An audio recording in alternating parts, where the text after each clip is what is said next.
Waouh! Qu'est-ce que ces personnalités ont pensé vraiment de la parole? Et aujourd'hui, on va voir la parole comme une épée.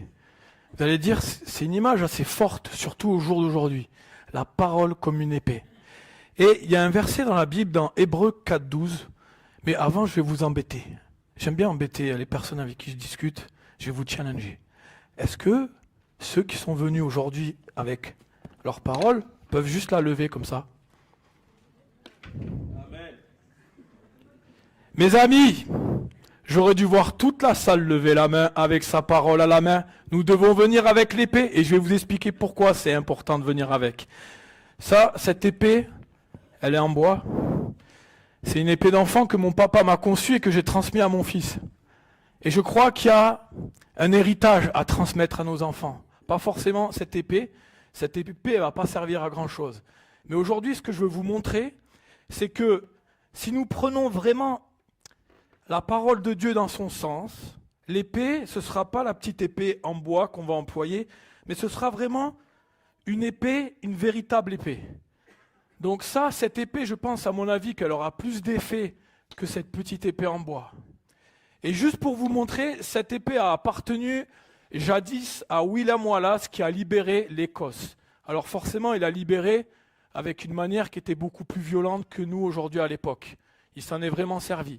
Et j'aimerais vous montrer au travers de cette épée que une épée, on peut s'en servir que si on sait la manier. La parole de Dieu, c'est la même chose. On peut s'en servir que si on sait la manier. Alors je vais la reposer, c'était juste pour vous montrer une petite image. Et on va ouvrir la parole dans Hébreux 4,12. Car la parole de Dieu est vivante et efficace, plus tranchante qu'une épée, merci aimable, quelconque à deux tranchants, pénétrante jusqu'à partager âme et esprit, jointure et moelle. Elle juge les sentiments et les pensées du cœur. Waouh! Quand on lit ça, on se dit, waouh, la parole de Dieu est vivante, efficace, plus tranchante qu'une épée. C'est quand même très très fort de dire qu'en fait la parole, elle a plus une puissance qu'elle-même, que cette épée en elle-même. Et je me suis vraiment posé la question en me disant, mais ok, si Dieu nous a donné la parole, c'est bien pour une raison, mais laquelle? Et en regardant ça, je me suis dit, ok, Seigneur, si ta parole, elle nous permet d'être comme une épée, c'est-à-dire qu'elle a une fonction bien précise pour nos vies. Et j'aimerais revenir sur un texte où je me suis posé cette question, on va se la poser ensemble. En fait, à quoi sert vraiment cette parole dans notre quotidien? Parce que c'est facile de dire, ouais, on est chrétien, on lit la Bible. Ouais, mais pourquoi elle est mise en parallèle avec cette épée? Et donc, on va revenir à l'histoire d'un certain monsieur qu'on a déjà entendu parler, qui s'appelle Job. Tout le monde a entendu parler de cette histoire de Job, qui a tout perdu du jour au lendemain. Et en fait, dans Job 1,7, l'Éternel dit à Satan, en fait, Satan va se présenter devant Dieu. Et puis, l'Éternel va dire à Satan, d'où viens-tu? Satan répondit à l'Éternel, de parcourir la terre et de m'y promener. Quand vous rentrez dans la vie chrétienne, il y a des choses, vous allez rentrer dans une réalité spirituelle. Ceux qui ont vu Star Wars, on l'illustre bien entre le bien et le mal. La vie chrétienne, c'est la même chose. Il y a le bien et le mal. Il y a Dieu et Satan. Et le souci, c'est que Dieu veut nos cœurs, mais aussi Satan le veut. Donc il y a un combat. Dès le début, il y a un combat qui s'oppose. Donc forcément, si vous êtes ses fils et ses filles, il y en a un qui n'est pas content et qui va vouloir votre vie. Et lui, il se promène dans l'histoire, et à un moment donné, Satan a aperçu un homme qui marchait selon les principes de la parole de Dieu, qui s'appelait Job. Et Dieu est fier de cet homme. Il va lui dire, mais regarde comme cet homme, il est intègre, il est droit, il craint ma parole. Et Satan, lui, ce qu'il va faire, c'est qu'il va dire, ouais, mais en fait, il va commencer à parler à Dieu. Il a dit, c'est parce que tu l'as béni, tu lui as donné des richesses, tu lui as donné une famille, tu l'as béni. Mais enlève tout ça, tu verras, Satan, il va te maudire. Vous savez la suite de l'histoire. On ne va pas raconter son histoire. Mais quand les pires choses sont arrivées dans la vie de Job, il a perdu 10 enfants. Il a perdu toute sa richesse qu'on pourrait comparer aujourd'hui à quelqu'un qui est millionnaire, voire milliardaire. Il a tout perdu du jour au lendemain. Et il a dit une chose que tout le monde connaît. L'Éternel donne, l'Éternel reprend, mais que l'Éternel soit béni. Il est resté intègre. Il a discuté avec Dieu, il a expliqué son ressenti. Et quelques temps après, Dieu lui a redonné des enfants, lui a redonné une richesse. Mais tout ça pour dire que Job est resté intègre. Job s'attachait pleinement aux principes que Dieu donne dans la parole. La parole, c'est la Bible. Et pourquoi tout ça? Parce qu'on peut faire un comparatif avec, comme Satan se promène, il ne tente pas que Job. Nous aussi, il vient nous chercher. Et la parole le dit dans 1 Pierre 5, 8, 9. Il dit, soyez sobres, veillez. Votre adversaire, le diable, rôde comme un lion rugissant, cherchant qui il dévorera. C'est extraordinaire parce que cette semaine, j'ai prié avec Aimable, j'ai parlé avec Aimable, j'ai mangé avec Aimable, et je ne savais pas qu'il allait sortir ce verset en introduction. Donc merci Seigneur, conduis les choses. Et je crois que ce verset, il est clé. Et rôde comme un lion rugissant, cherchant qui il dévorera. Il faut savoir qu'un lion, quand il attaque un troupeau d'antilopes avec son équipe de lions, il va privilégier soit une antilope qui est faible, soit une antilope qui est jeune. Et le but du jeu du lion, en fait, c'est d'éloigner l'antilope du groupe. Donc ils ont une stratégie. Comment faire pour éloigner l'antilope du groupe, qu'elle devienne notre repas? Et ils savent comment faire. Ils vont l'entourer, ils en ont repéré une, ils discutent entre eux. Ils discutent entre eux, et une fois que c'est hop, on y va, on chope l'antilope. Chers amis, chers frères et sœurs, c'est la même chose pour nous. À partir du moment, j'ai rencontré beaucoup de chrétiens qui me disent « Ouais, moi écoute, l'église c'est plus mon truc, j'ai été déçu, j'ai vécu ça, puis voilà, j'ai pas besoin d'aller à l'église. » Si, mon frère et ma sœur, tu as besoin d'aller à l'église. Parce qu'à un moment donné, si tu quittes les frères et sœurs, tu vas te retrouver isolé et tu vas être une proie facile pour Satan. Tu ne peux pas dire « Moi j'arriverai à tenir ». C'est faux. Je l'ai vécu moi-même. Pendant 1 an, je ne suis plus allé à l'église, je gardais ma relation avec Dieu, je priais, je lisais ma Bible. Et à un moment donné, ça revenait ce désir, j'ai envie de revoir des frères et sœurs, j'ai envie de louer Dieu avec eux, j'ai envie de connecter avec eux, j'ai envie d'entendre la parole, j'ai envie d'être secoué aussi dans ma vie. Parce qu'à la fois, quand le moment où vous vous isolez, il n'y a plus personne pour vous confronter dans la vie. Vous êtes là, vous pensez que vous êtes le meilleur, vous essayez de faire le bien. Oui, mais est-ce qu'il y a quelqu'un dans ta vie qui te confronte? À l'église, on est confronté par le message de ce matin ou par les différents messages. Ou par exemple, il y a un frère qui va venir te voir, et là, tu es dans l'abattement, et il va venir, j'ai eu à cœur de prier pour toi, et là, il va prier pour toi, tu vas ressortir de l'église, et tu vas être encouragé. C'est pour ça que le lieu de l'église est un lieu important. De fréquenter l'église est aussi un moyen pour un chrétien de progresser dans sa foi, de grandir et de connaître Dieu, mais de connecter aussi les uns et les autres. Pourquoi les antilopes sont forts? Parce qu'ils sont en groupe. Par exemple, quand un lion va s'attaquer à un groupe de zèbres, les zèbres, ils se mettent en groupe, et ils ne peuvent pas tenir contre Satan, contre le lion qui arrive pour nous manger. N'oubliez pas, ça c'est hyper important. Et donc, sachant que les mêmes souffrances sont imposées à vos frères dans le monde, résistez. Et à un moment donné, dans la deuxième partie du verset, dans le 9, il va dire, résistez-lui avec une foi ferme. Ok. En fait, comment je fais pour résister? Comment je fais pour résister? La réponse, elle est là. La réponse, elle est là-dedans. Comment je fais pour résister? Il nous donne de résister. Mais à un moment donné, on se pose la question, comment je fais? Et l'ennemi a une stratégie pour vous détruire à chacun d'entre vous. Il va utiliser tout pour pas que vous veniez à l'église, pour pas que vous lisiez votre Bible, pour pas que vous priez. Il y aura toujours des 1001 raisons. Je vous raconte cette histoire. Un ancien sorcier qui a donné sa vie à Jésus, qui a changé de camp. Ils étaient réunis tous ensemble à une réunion annuelle, puisqu'il y a la réunion des chrétiens, puis il y a la réunion aussi des satanistes, des sorciers. Et puis là, le diable vient en personne. Et ils discutent des différentes stratégies pour faire couler les chrétiens. Et là, il y en a un qui dit, mais au fait, qu'est-ce qu'on a après ce Jésus? Au moment où il prononce le nom de Jésus, le diable tombe par terre. Il dit, ne me reprononcez plus ce nom devant moi. Le nom de Jésus est tout puissant. Mais cette équipe, il racontait par la suite que, en fait, tous ceux qui sont côté Satan, leur but, c'est de détruire les chrétiens. C'est de dévorer. En fait, on rejoint ce verset-là.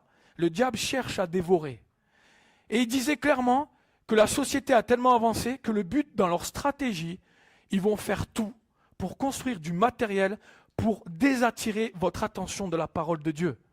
C'est-à-dire que Ouais, moi je lis la parole sur mon téléphone, sauf que tu as 10 000 applications qui arrivent en même temps, donc excuse-moi, c'est pas lire la parole.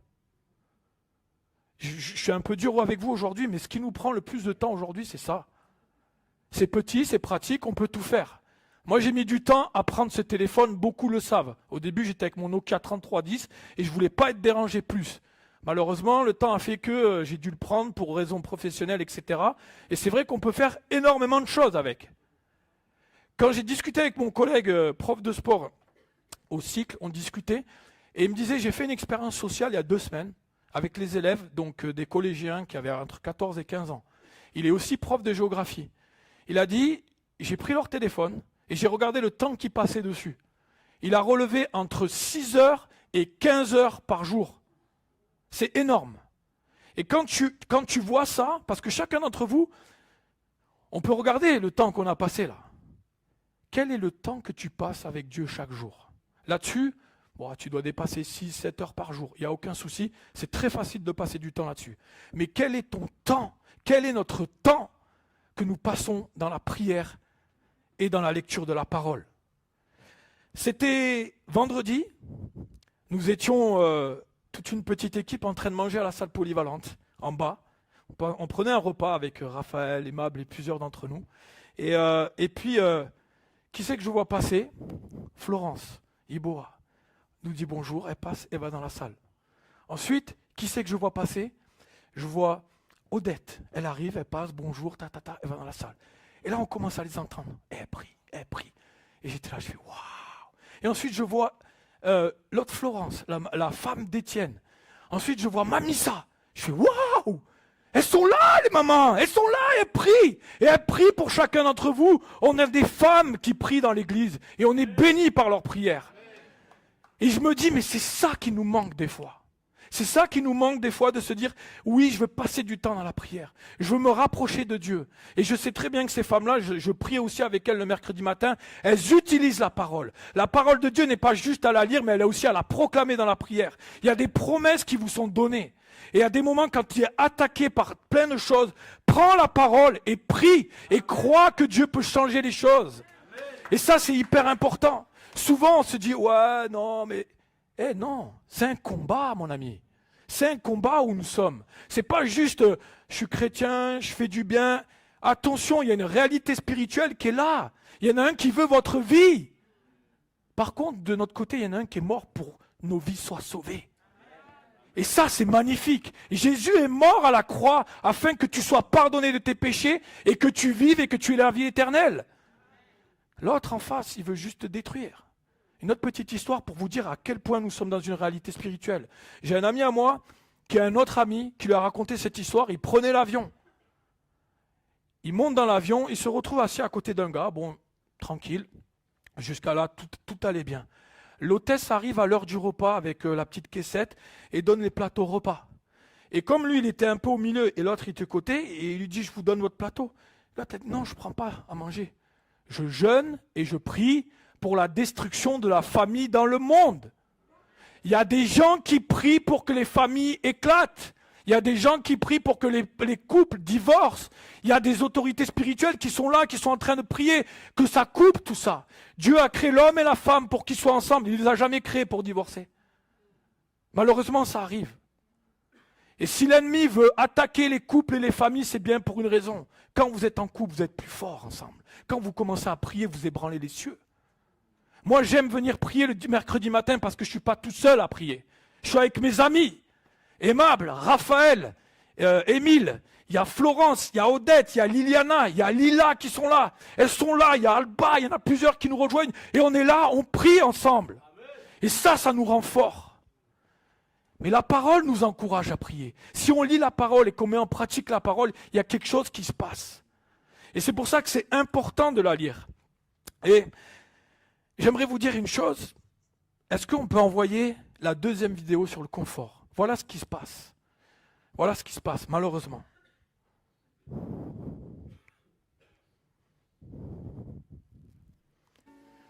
Écoute, je vais te dire.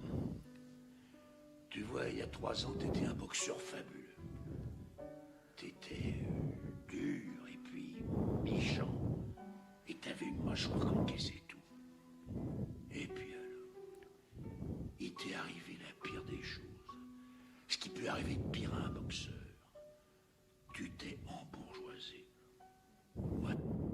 Mes amis, ceux qui ont vu ce film, c'est un peu une histoire qui s'appelle Rocky, un boxeur qui va se retrouver face au champion de tous les temps, ça va être un challenger. Et il s'entraînait dur.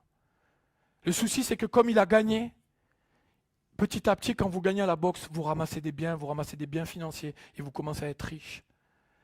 Et en fait, vous délaissez gentiment l'entraînement. Et vous vous retrouvez avec des challengers plus forts. Et là, le coach, il va lui dire quelque chose qui est pour notre temps. Mes amis, nous vivons dans un tel confort que trop de confort tue l'effort. À partir du moment où tu te dis, tu acceptes Jésus, il y a un prix à payer. Ça me coûte, mes amis, de me lever à 5h moins le quart du matin le mercredi pour venir à l'église. Ça me coûte, parce que des fois j'aimerais plus dormir. Pendant la nuit, j'ai été réveillé par mes enfants. J'ai envie d'avoir plus de sommeil. Mais je me dis, je veux passer ce temps privilégié avec mon roi, avec mon papa du ciel. Parce que dans peu de temps, je sais que je vais venir à sa rencontre. Notre temps sur terre, 70, 80, des fois c'est plus court. Mais notre temps sur terre est fait pour justement se dire, je vais apprendre à connaître celui qui m'aime, à celui qui est mort à la croix pour mes péchés, et préparer mon avenir. Mes amis, la vie sur terre est tellement courte. Nous préparons notre temps à rejoindre le Dieu d'éternité. Et je me réjouis d'être là-haut. C'est vrai que quand on voit notre monde qui est en train de partir en cacahuète, ça fait peur. Quand on voit les guerres, les catastrophes, la gestion des pays par les gouvernements, on pourrait dire, mais Seigneur, qu'est-ce qui est en train de passer? Mais j'aimerais te dire ce matin qu'il y a un espoir. Il y a un espoir. Notre vie, elle n'est pas faite pour rester sur terre. Mais en attendant, Dieu nous a donné une consigne. Apprends à me connaître au travers de ma parole. Apprends à prier, apprends à aimer. Et tu verras qu'il y a encore des belles choses. Tu verras qu'il y a encore des belles choses. Il y a des familles qui se sont réconciliées alors qu'ils allaient divorcer. Parce qu'on a prié derrière. Il y a des choses qui changent dans ce monde. Et j'aimerais vous dire qu'il y a encore des malades qui sont guéris par la puissance de Jésus. Parce que Jésus est le même hier, aujourd'hui et éternellement. Il y a encore des belles choses. Parce que quand tu pries, ça bouge. Quand tu pries, la prière est le meilleur moyen pour remporter des victoires dans ta vie. Et tu rajoutes la parole, et tu proclames la parole, tu lis la parole, tu manges la parole. Quand on dit par exemple que le diable veut nous dévorer, qu'est-ce que vous dévorez pour ne pas être dévoré par le diable? La Bible. La Bible. La Bible, si vous la mangez, si vous prenez du temps à la lire, à la méditer, à apprendre les versets. Résolution 2024 pour moi cette année, apprendre un verset biblique avec sa référence chaque semaine. Ça, c'est ma discipline. Elle n'est pas imposée dans la Bible. Mais par contre, je me suis dit, cette année, je veux apprendre un verset et connaître davantage ma parole parce que je sais que je ne la connais pas encore assez. Pourtant, j'ai 39 ans de vie chrétienne. J'ai donné ma vie à l'âge de 6 ans. Je vais en avoir 45 bientôt. Je vous garantis que c'est le meilleur choix que j'ai fait. De marcher avec Jésus. Et de dire, je veux marcher avec toi. Ta parole, quand je la lis, il y a quelque chose qui se passe. Et c'est vrai qu'à un moment donné, quand tu lis la parole, ça te fait grandir. Mais avant ça, il y a une étape très importante. Quand tu acceptes Jésus dans ton cœur, c'est comme si tu recevais, on appelle ça des témoins. On sort ce témoin. Et en fait, tes témoins, et le témoin, vous savez, c'est dans les courses où on se donne le témoin sur des passages, sur des courses de relais. Donc quand j'accepte Jésus, j'accepte de lire sa parole. Sa parole, en fait, c'est le manuel du chrétien. Ok, maintenant, qu'est-ce que je dois faire? Tu as accepté, tu as dit, Seigneur Jésus, je te reçois dans mon cœur, je veux marcher avec toi. Donc, j'ai fait cet engagement. Le deuxième engagement dans la vie d'un chrétien, c'est que la vie d'un chrétien, je vais rajouter le disque de la prière. Excusez-moi, il y a le petit truc qui est tombé. Voilà, des fois, quand vous prenez des haltères, ça fait tomber les choses. Merci beaucoup, aimable. Voilà, ça c'est un frère. Merci, aimable. Merci beaucoup. Je rajoute le disque de la prière, qui est indispensable pour la vie chrétienne. Voilà, donc Je vise pour pas que ça tombe. Et la vie chrétienne, la prière. Et ensuite, qu'est-ce qui est indispensable dans la vie d'un chrétien? C'est lire la parole.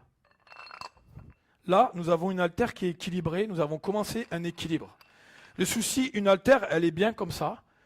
Mais si vous ne l'utilisez pas, si vous n'utilisez pas la prière et la lecture de la parole, elle ne sert à rien. Par contre, quand tu veux la mettre en mouvement, on passe à la mise en pratique de sa parole. Et là, je te garantis que les muscles vont commencer à faire pouf, pouf, pouf. Là, on parle de manière physique, mais de manière spirituelle. Quand tu vas commencer à prier, à lire la Bible, ça va devenir une arme forte pour lutter contre tout ce qui peut nous arriver.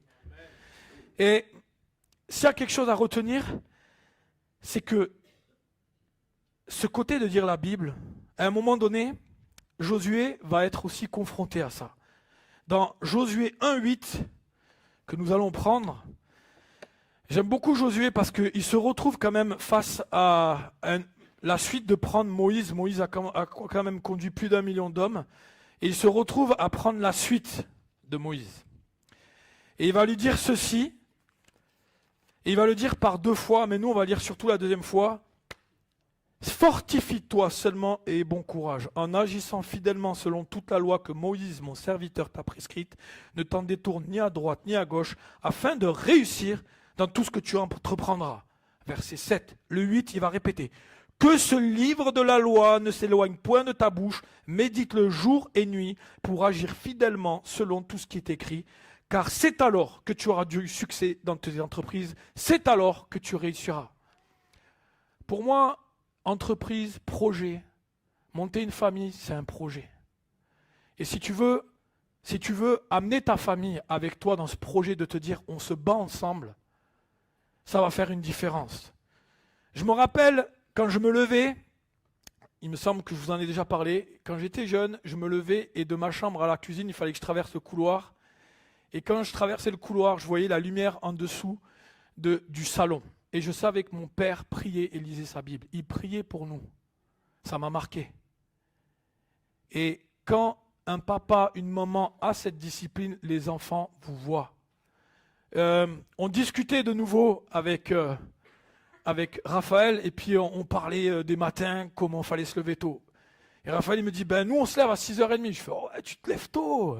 Et puis il me dit, ouais, parce qu'on prend un temps pour lire un verset biblique avec mes enfants.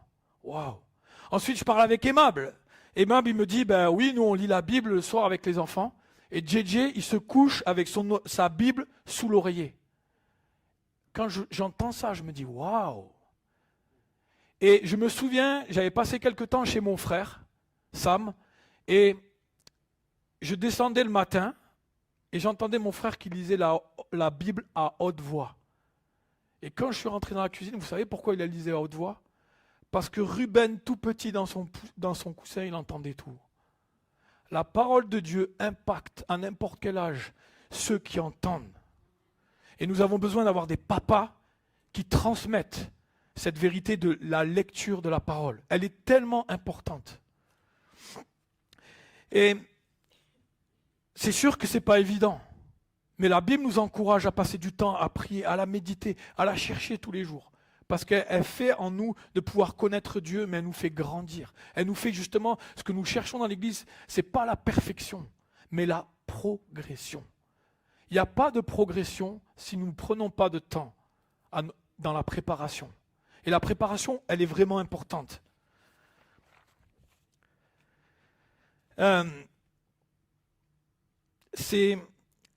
J'aimerais qu'on circule un peu dans la parole de Dieu. Et là, j'aimerais qu'on regarde dans Matthieu 7, 24, 27. Et on va pouvoir envoyer la vidéo 3 sur la parabole des 2 maisons. S'il te plaît. Merci beaucoup.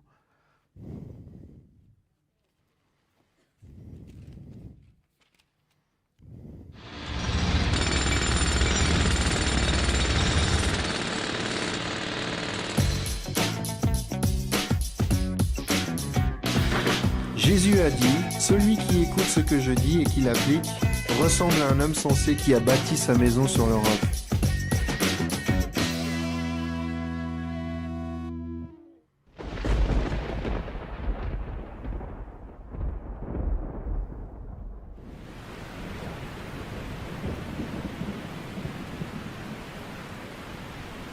Il a plu à verse, les fleuves ont débordé, les vents ont soufflé avec violence, ils se sont déchaînés contre cette maison.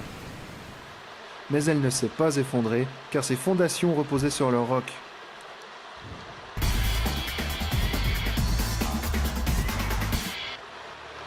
Mais celui qui écoute mes paroles sans faire ce que je dis ressemble à un homme assez fou pour construire sa maison sur le sable.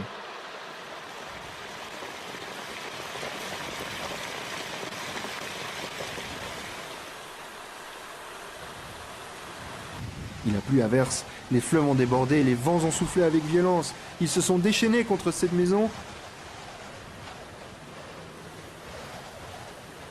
Et elle s'est effondrée. Et sa ruine a été complète. Sur quoi nous bâtissons notre vie? Sur le roc ou sur le sable? Et pour ceux qui sont dans le bâtiment, une petite pensée pour vous ce matin. Je vais faire une différence. Dans la construction de maison, on parle du mortier. Le mortier sert à sceller, coller, enduire, réparer, jointer ou encore faire une chape. Le béton, plus solide par la présence de gravier dans sa composition, est utilisé dans le grand œuvre. Il sert à faire des fondations, des coffrages, sceller des éléments paysagers ou couler une dalle. J'ai regardé les 4 éléments qui sont présents dans le béton. Il y a le ciment, il y a l'eau, le sable et les gravillons. On peut comparer ces 4 éléments. Le ciment, on peut le comparer à la prière. L'eau, on peut le comparer à la lecture de la parole. Le sable, à la mise en pratique de la parole. Et les gravillons, à la présence du Saint-Esprit qui vit en nous. Et c'est ce qui fait une force. Et oui, ça coûte de lire la Bible tous les jours. Ça coûte de prier. Mais ce qui en ressort est beaucoup plus fort et nous façonne davantage à l'image du Christ.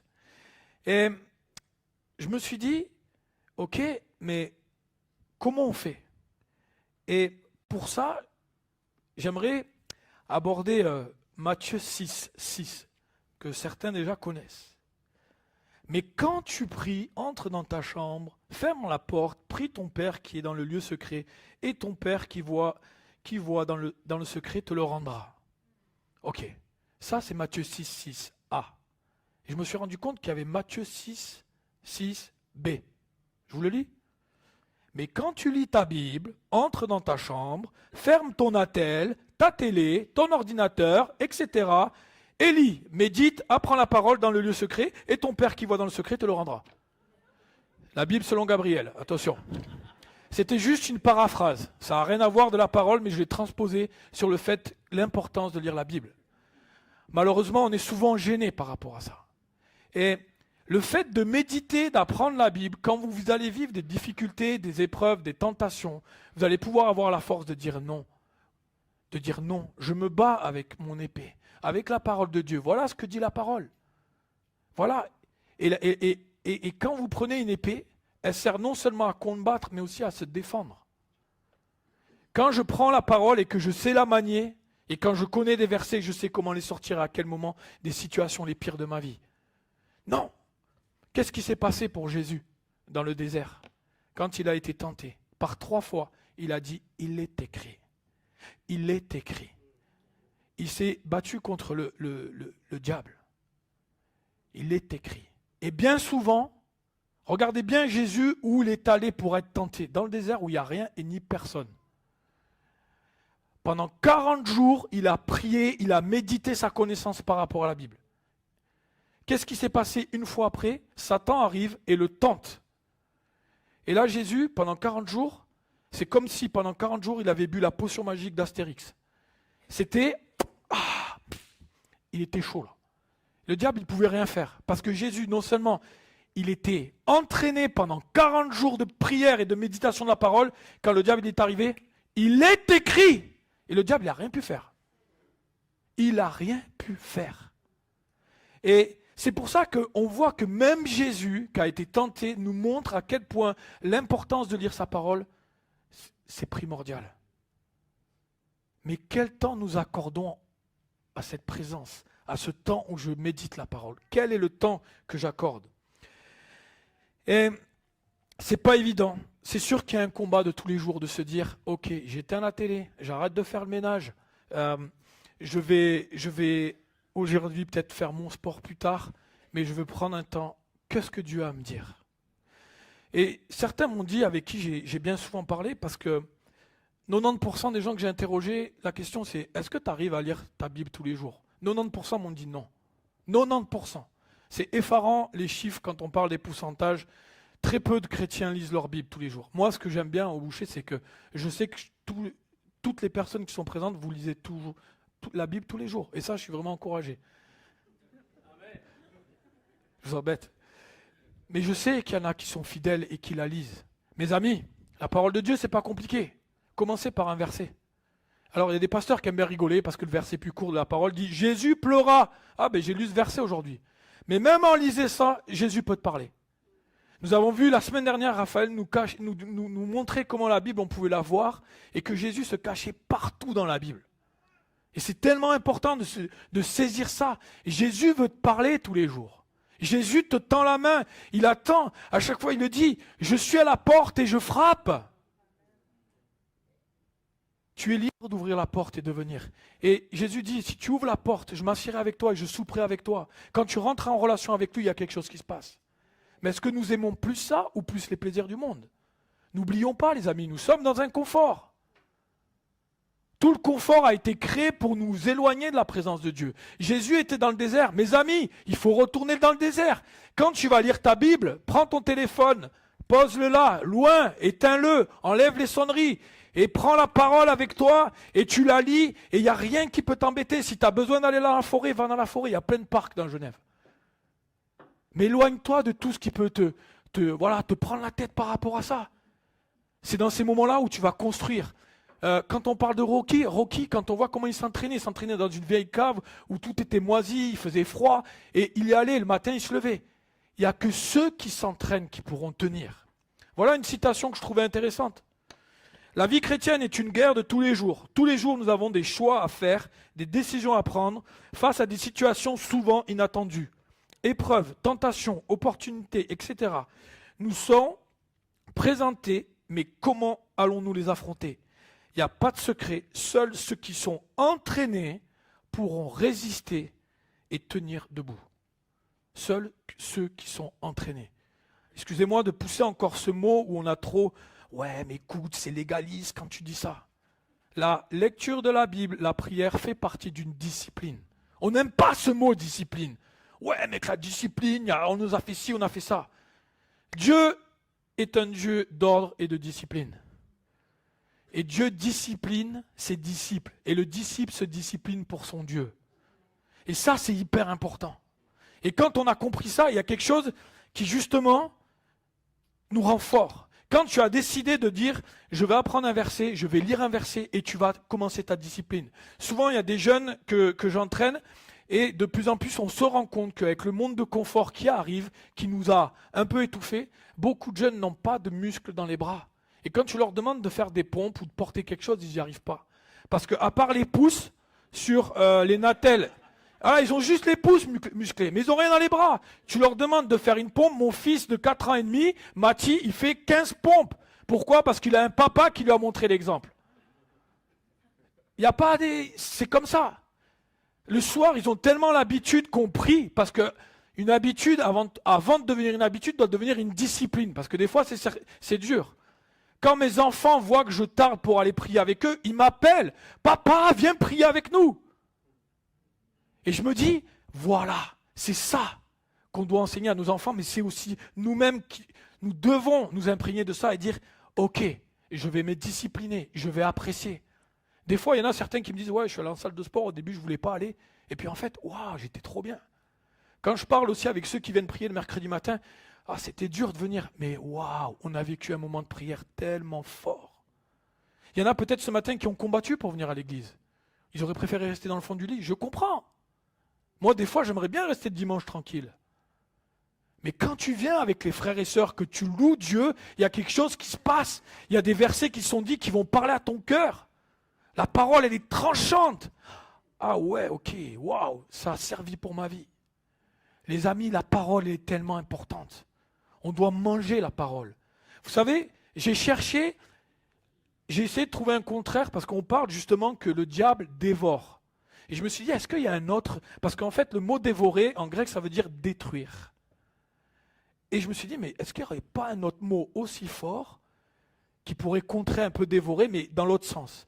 Et je me suis rendu compte, en faisant mes recherches, qu'il y en a un dans Psaume qui est rejoint, qui était prophétique, et justement dans Jean 2,17, le zèle de ta maison me dévore. Le zèle. Vous savez pourquoi ça a été dit ça? Parce que Jésus, quand il se retrouve dans le temple, avec les marchands du temple, là, qui font n'importe quoi dans l'endroit saint, et Jésus va faire le ménage. Et les disciples vont comprendre, quand ils vont voir Jésus faire le ménage, ils vont comprendre ce verset, le zèle de ta maison me dévore. C'est-à-dire que tu es tellement rempli de sa présence, que tout ce qui n'est pas sa gloire te dérange. Que ce soit ce que tu regardes, ce que tu entends, ce que tu fais, ce que tu dis, toutes ces choses-là, Jésus n'en voulait pas. Viens pas salir mon saint temple. Parce que la gloire de Dieu, quand elle resplendait, elle ne veut pas voir toutes ces choses. La lumière arrive et ça, waouh, sa puissance, elle est telle. Et nous devons nous avoir cette même pensée. Ok, le diable est prêt à me dévorer, mais toi, qu'est-ce que tu dévores pour le contrer? Je dois apprendre à manier la parole. Si je veux apprendre à manier la parole, si je veux apprendre à me défendre, tac, tac, je prends l'autre, elle est trop lourde. Tac, tac, hop, hop. Il faut lire la parole, les amis. Tout est écrit, tout est inscrit. C'est le meilleur manuel que tu peux lire de ta vie. Si tu veux te conférer à ce qui est dit, voilà, je veux marcher avec Jésus. Ok, mon ami, tu veux marcher avec Jésus? Lis la parole. Il y a tout pour réussir ta vie de couple. Qu'est-ce qu'il dit là-dedans, en fait? Qu'est-ce qu'il dit? Médite la parole jour et nuit. Que ce livre de la loi ne s'éloigne point de ta bouche. Médite-le jour et nuit pour agir fidèlement selon tout ce qui est écrit. C'est-à-dire que tu sois célibataire, que tu sois marié, que tu sois dans un travail, dans tout. Médite ta parole, tu as tout. Toutes les situations qui t'arrivent les pires, tu as toutes les réponses. Comment je peux agir face à quelqu'un qui ment? Comment je peux réagir à quelqu'un qui m'a fait du mal? Comment réagir face à des situations les pires catastrophiques? On est en train de voir plein de choses qui arrivent. Ok, ouvre ta parole et lis. Et Dieu va te rassurer. Il va te dire, voilà ce que tu dois faire. Là, tu t'es disputé avec quelqu'un, va lui pardonner. Ah mais oh, là tu as menti, va te confesser. Tout, à chaque fois que tu ouvres. Et je vais te donner une bille en plus. Dans les proverbes, il y en a 31. Tu peux en lire un chaque jour. Et je vous garantis que les proverbes, ouf, boum, ah là ça fait mal les proverbes. Les relisez bien. Aujourd'hui, on est le 28. Je vous encourage ce soir, lire Proverbe 28. Ah oui, Gabriel nous a parlé du Proverbe 28. Ce soir, avant de vous coucher, vous ouvrez, vous lisez. Là, vous commencez à rentrer. Parce que souvent, il y a multiples façons d'étudier la Bible. Faites simple. Un verset par jour. Ok. Tu commences par le début. C'est pas au milieu, tu peux commencer où tu veux. Mais commence par le début logique. Il y a toute une histoire qui s'inscrit. Tu lis, waouh. Et petit à petit, tu vas apprécier. Waouh, Dieu me parle. Dieu me montre. Et il m'arrive que des fois, moi, j'ai rien, mais je continue. Parce que je sais qu'il y a tellement de moments où Dieu m'a parlé au travers de sa parole. Tu vas être prêt à faire une bêtise. Parce que tu sais qu'il y a eu telle situation dans ta vie. Et là, t'en peux plus. Ouvre la parole. Seigneur, parle-moi. Parce que là, je vais aller faire une bêtise. Dieu va te parler. Plus tu lis la parole, plus tu nourris ton esprit de la parole, plus tu vas devenir fort. Est-ce qu'on peut envoyer la vidéo 5 sur résister? Il me semble que c'est la 5. Vous allez voir, vous allez voir comment on manie l'épée. Regardez bien.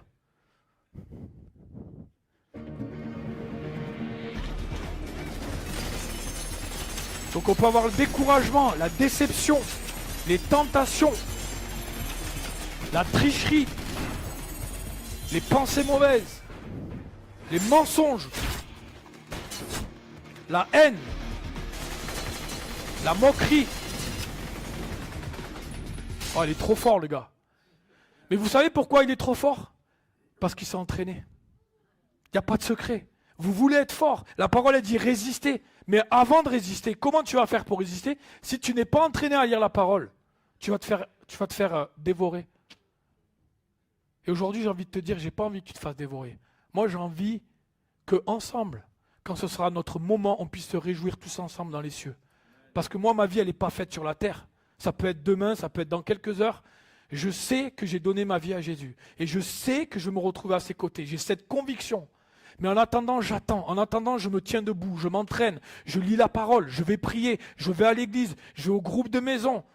Partout où je peux édifier ma foi, renforcer ma foi et devenir plus fort. J'y vais. Et souvent on dit, ouais, mais regarde la Bible, voilà, il n'y a pas d'image. Voilà quoi. Crayonne ce qui te parle. Crayonne, mets des couleurs. Donne une vie à ta Bible en plus de ce qui est marqué dedans. Tu crayonnes. Ah ouais, ça m'a parlé. Tu annotes. C'est tellement bon. Moi, je recommence souvent d'avoir de racheter des nouvelles Bibles parce qu'au bout d'un moment, il n'y a plus de place. Parce que tu te régales. Ah ouais, Dieu a dit ça. Nanana. Waouh, excellent. Quand tu lis ta Bible, tu deviens passionné par Dieu. Tu commences à le connaître et à savoir qui il est, ce qu'il a fait pour toi. Non seulement qui il est, mais là où il veut t'amener toi. Il y a une promesse d'espérance, il y a une promesse de vie, il y a des paroles d'amour dans la Bible. Quand tu passes là, on a assisté dernièrement à 4 enterrements. Et c'est dur ces moments-là. Mais Dieu, au travers de sa parole, est un Dieu consolateur. C'est un Dieu qui va être un réconfort pour toi dans ces moments-là. Il y a une réponse à toutes les questions et à tous les points que tu peux dire dans la parole de Dieu. Et j'aimerais qu'on puisse être comme ce petit bout de chou qui est mon fils qu'on va voir. Comment on se délecte de la parole de Dieu. Est-ce que tu peux envoyer la dernière s'il te plaît? La 5.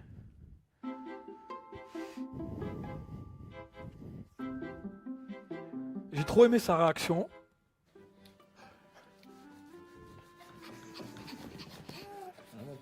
Et là, en fait, il attend à manger avec impatience. Il est tellement heureux de pouvoir manger. Là, t'es heureux, toi, de manger, ça fait plaisir. Je me réjouis de ta parole comme celui qui trouve un grand trésor. N'oublions pas que nous devons ressembler à des petits enfants, que nous devons avoir faim de sa parole. Là, c'est des choses physiques où il a faim, il est heureux, et il est toujours heureux de manger. Même quand il mange, il chante. Alors, il y a une telle joie, mais est-ce que nous chantons quand nous lisons la parole? Ou est-ce qu'on est triste? Ah ouais, non, mais encore lire la Bible, c'est encore un vieux bouquin. Oh là là là là là là. Puis, il y a ma série Netflix. Je dois aller faire du sport. On a toutes les raisons. Mais les amis, n'oublions pas que non, on est dans un combat. Et qu'à un moment donné, il y aura des moments dans nos vies qui seront très très durs. Est-ce que tu construis ta maison sur le roc ou est-ce que tu construis ta maison sur le sable? Si tu veux tenir, la parole, médite la parole. Et j'aimerais vraiment prier avec vous cette prière ensemble et dire Seigneur, merci parce que tu nous connais tous. Merci parce que c'est un prix à payer, que c'est dur. Que des fois, j'ai pas envie de prier, des fois, j'ai pas envie de lire la parole, des fois, j'ai pas envie de mettre en pratique. Mais Seigneur, aide-moi. Rends-moi plus fort. Rends-moi, Seigneur, plus fort dans ta présence. Je prie vraiment, Seigneur, pour que cette année 2024 soit une année où j'aime lire ta parole, où j'utilise ta parole comme une épée. Seigneur, je prie vraiment pour que cette fondation qui est la lecture de la parole puisse faire partie de ma vie. Merci parce que tu nous aides. Merci parce que tu nous interpelles ce matin. Moi le premier. Et dire Seigneur, oui, moi et ma maison, nous voulons servir l'Éternel. Nous voulons nous appuyer sur les promesses de ta parole. Nous voulons croire que tu es là à chaque moment difficile de nos vies. Et que quand les tempêtes arrivent, je puisse utiliser la parole. Parce que Dieu est avec moi. Merci parce que tu es un Dieu merveilleux. Et que ta parole est incroyable. Seigneur, je me réjouis de ta parole comme celui qui trouve un grand trésor. Et je veux continuer à méditer, continuer à progresser. Et même quand je n'aurai pas envie, Seigneur, je veux ouvrir la parole et dire, Seigneur, jusqu'à la fin de ma vie sur terre, je persévérerai à lire la parole et je marcherai à tes côtés. Je tiendrai debout jusqu'à la fin dans le nom puissant de Jésus. Amen.